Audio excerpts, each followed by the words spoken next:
Hi everyone, welcome to the fourth episode of Woxsen Leaders Studio. And I'm Chahat Mishra, Head International Relations and Strategic Development, Woxsen University. This time, we are back with another business leader who has visited the Woxsen University campus and has shared his insights with us, with all the students and faculty members on campus. Today, we are very privileged to host none other than Mr. Vivek Kalia, who is the Head of Business Operations, India and South Asia for Airbus. And Vivek is like a friend, a mentor, and somebody who is very passionate about speaking to the youth about his life experiences from his career and his professional and personal life. I would like to introduce officially Vivek to you.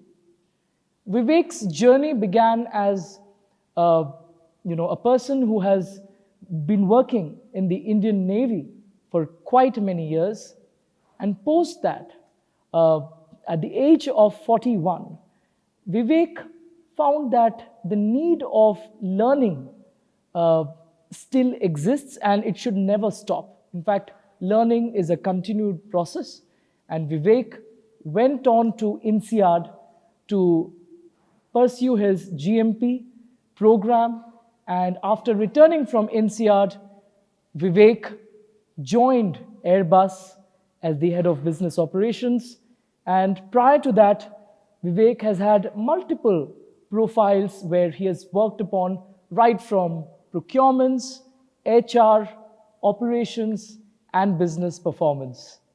I'm very happy to have you with us today, Vivek, at Woxsen campus. I would like to know from you your opening remarks as we begin this conversation. Thank you very much, Chat. So, good morning to all. It was great, first of all, to interact with the students, and I think giving this opportunity is always some kind of a privilege, I would say, to be able to interact and share your wisdom and share your thoughts with the young minds. So I thank you very much, and I am humbled by this particular very, I would say, elaborate explanation, and also I think your graceful introduction.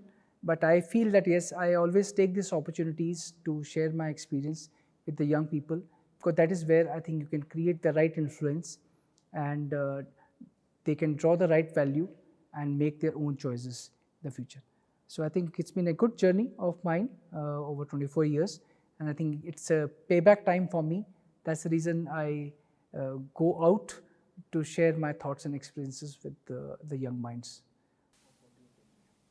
Well, thank you so much, Vivek. I think this 24 years of experience is a mix of rich experience coming from Navy, which is more about discipline, commitment to work, and how you can add more value. As you mentioned, that it is about the payback time, and you want to give back to the society, give back to the student community, to the future leaders. So my first question to you would be, in this 24 years of professional leadership experience that you've had at the Navy and also at the corporate, at Airbus specifically, I'm sure you must have led big teams, and people come with diverse opinions sometimes. And when you work at projects, I'm sure you must have been encountered with some problems that comes across from various teams. As a leader, how do you manage those diverse set of opinions and problems and still ensure that the organization is achieving the goal timely? Yes, I think as a leader, you are given opportunities to lead projects which are required for organization's main goal achievement. So as part of that, I've been fortunate that yes, I have gone through multitude of projects in my career where there were diverse teams through which I had to interact with. not only internal stakeholders but also external stakeholders which were there. Important thing in dealing any multitude or multifaceted teams which are there is to have the alignment first of all with regards to the your own goal, what you intend to achieve out of it. Keeping the goal, keeping the focus on the goal is very important, and being able to give the correct vision to all the team members is very important, because once the vision is aligned, I think the goal automatically starts getting aligned to these people. And then once you're given the vision, I think whether it is internal stakeholders or external stakeholders, I think managing their expectations is very, very important in this place. Keeping them informed of each milestone it happens. Listening to their viewpoint is important, because once you listen to the viewpoint, you come to know what are the problem areas or the areas which require enhancement which are there. Otherwise, you're singing your own tune and you're not in sync with the project and the project's outcomes which are going to be there.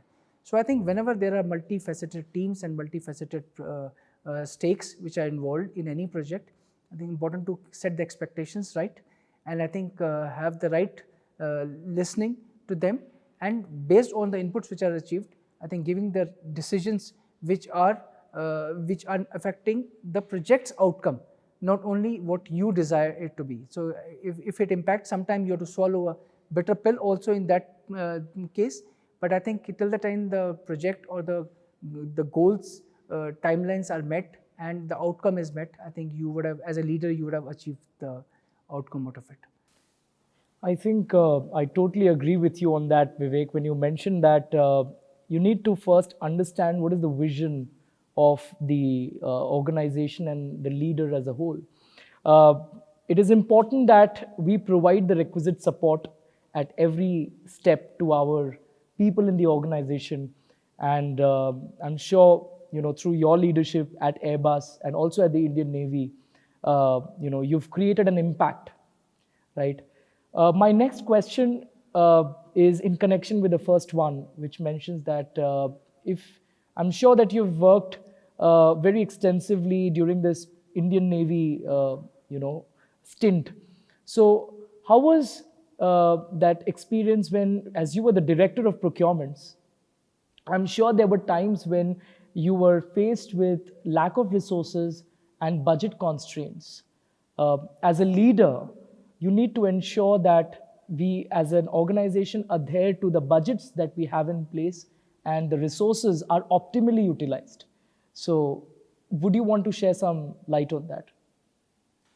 Yes, I think procurement, yes, it's a tricky kind of a task which is there, and government procurement is a trickier task which is there. So I was handling some of the weapon cases for my organization, and the weapon cases are generally dealt at the government levels which are there.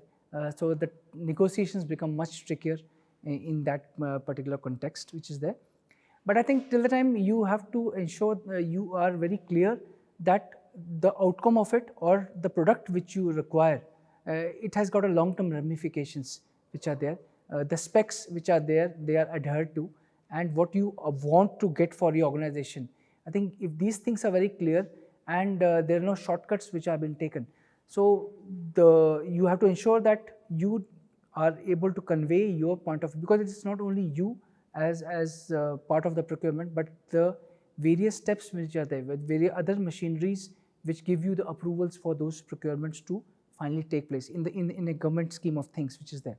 So I think telling them the right thing which is required, what is the impact that particular procurement is going to take place, whether the cost factor which has been set in is the right one, or the market has changed, market has evolved, and this is the product which is required for maybe for the Navy, which will have its long-term impact. So if you are able to make the government machinery, the bureaucracy understands about it, I think then you are able to get the price also which you want. Because in the international and the government kind of a procurement negotiations and all, you do not have too much of leverage which is available to you. So I think you need to set the context right with your own stakeholders internally in the bureaucracy. And I think I was able to do that, which was there, and that's how by setting the context right and setting the requirements right which are there, was able to get the required amount of budgets and also able to get the right amount of specs for those products which are there. It was tricky, but I think could achieve that because I could align their expectation and the expectations of my organization. Well, thanks a lot. You've actually substantiated with a lot of factual data coming right from your experience when you mentioned about the government and how that entire process of buying and selling out and that entire procurement process goes on into the in that particular process itself.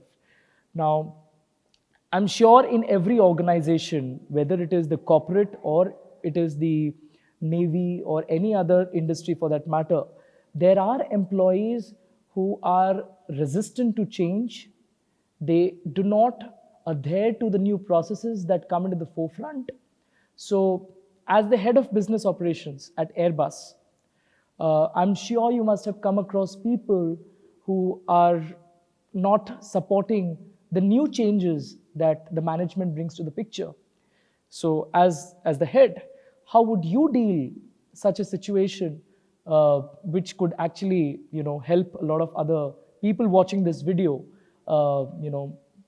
with their decision-making process going forward? So I think change management is a very, very tricky subject which is there. It's a tricky process which is there. Change, though it's called a constant, the only constant in life is the change. But I think change management is setting a lot of expectations right to the people. There will be resistance which are there, but if again you are able to make the colleagues understand the benefit which comes out of the change and take it slowly and progressively. I think the pandemic itself and changing over to a hybrid way of working itself was a big change, or a virtual way of working was a big change, where suddenly you have to adapt to the Google workspace or getting used to the Zoom or other kind of virtual medias which are there. Not everybody was getting used to it. People were locked down into their respective houses, but the business continuity was still required to be maintained. So I think it required a deliberate attempt to maybe book sessions with the people, make them understand what are the expectations and what outcomes it is going to deliver, because end of the day, if the business is there, the paychecks will follow. If the business is not there, the paychecks will not follow. So I think once you are able to make people understand the outcome of it and take it gradually, this change management project, I think people come onto the side and they start embracing the change which is there. This was a virtual change which happened during pandemics, where we all had to adapt to it. Some were resistant, but yes, they came onto the side. But yes, it was a big change for all, because we all were used. No, I think the world was not used to working in a virtual way of working, but I think we all adapted well, and our organization adapted well. And that's it. I think within 2 years, I think we were able to scale up our business much better and in a much easier way as compared to maybe other organizations, and we were able to now we are I think back to our normal, maintaining a good mix of virtual and also in-person way of doing business. I absolutely agree, Vivek. This entire phase of that, once the COVID hit, nobody was prepared. Right from, if you see some of the tech savvy people or the organizations which have had a plans of changing to tech platforms maybe 2 years or 5 years or 10 years down the line, had to immediately change their processes and change to maybe taking a platform where the people are not used to using that, but they were trained to do that. So as an organization, becomes important that we help, support, and make people aware about these new ways of dealing with people or dealing with clients for that matter. Travel was restricted, but business continued as usual. So I think a lot of learning that happened during this COVID phase, Vivek. My next question is out of the context, which just came to my mind right now, and I wanted to know from you, if not in Airbus or if not in corporate in general, where would Vivek be at this point? Where do you see Vivek, be more passionately inclined to? I am an instructor by my profession. So I think in case not, I'm a learner also. In case not in a job, I think maybe this way of connecting, empowering, and I think enhancing people's knowledge, maybe through academia or other means, would be my way of probably doing things. If not Navy or not the corporate world, but I think how to further spread this light of knowledge and how to further spread this light of technology and how best people can utilize it. I think if I can bridge this connect with the people who want to enhance their knowledge and the skills, I think that is where in that domain I probably would have been there, because I was very much into my cocoon when I was part of the Navy, and I think I have broken that cocoon and come out and build up my network. I think that is where I feel and I find my peace, where I feel that yes, I am more comfortable with when I am able to pay back to the people. So I think in that domain, when I am able to connect with the young minds who are still in the tender stage, where you can influence them rightly and give them the right direction, I think if I'm into that kind of a domain, I would have done justice to myself. Basically, as an educator. Yes. So I think I totally connect with that, because today morning when we had the session of yours with the students, I could make out that if Vivek was not in this profession, perhaps he would have been a teacher, maybe teaching high school students or college students for that matter. So I think every word which you spoke about on leadership with the students today was something which reverberated very loudly in the ears of every student, that this is exactly what is more relevant today. So moving on to the next question, Vivek, I'm sure during your work life, there are a lot of people in the organization who you come across are not as motivated as you to lead projects on time, and they come with a sulking face, and they sometimes just lack enthusiasm, and they are lost in the process. They have no vision very clear. So in that kind of environment, how does Vivek still maintain motivation to be going forward? Is it what people usually say, that you need to be surrounded with people who are motivated and somebody who fuels your energy and not drains your energy? So what is your mantra in such kind of situations, Vivek? I think in such situations, I would say it is the adaptability is the biggest mantra, I would say. For the people whom I feel that they are less motivated or all these things, I think I use the example of fingers of a hand. Every finger has got a role to play. So I think instead of pushing an individual into a particular project or a task or an assignment, I think if you are able to utilize that individual's core strengths and make the task aligned to that, I think the best of that individual will come out. So with that, I think both the individual gains, because the individual learns by individual contributes, and the task gets done. Instead of putting somebody whose skill sets are not aligned to that particular task and just pushing that individual for delivering results, I think may be something where you are putting up somebody for a failure. You should push your teams, but see that what are their skill sets and what are their gaps. If the gaps are minimal and you are still able to utilize their strengths and overcome the hurdles, assign the task that way. But just assigning the task because you want to push somebody, I think maybe a wrong way of doing it. But as far as your own motivation is concerned in the ecosystem, which you find that it is little demotivating, I think there are only two ways of doing it. If you have a chance to move away from the ecosystem, do that in case. But I think running away is never an option which is there.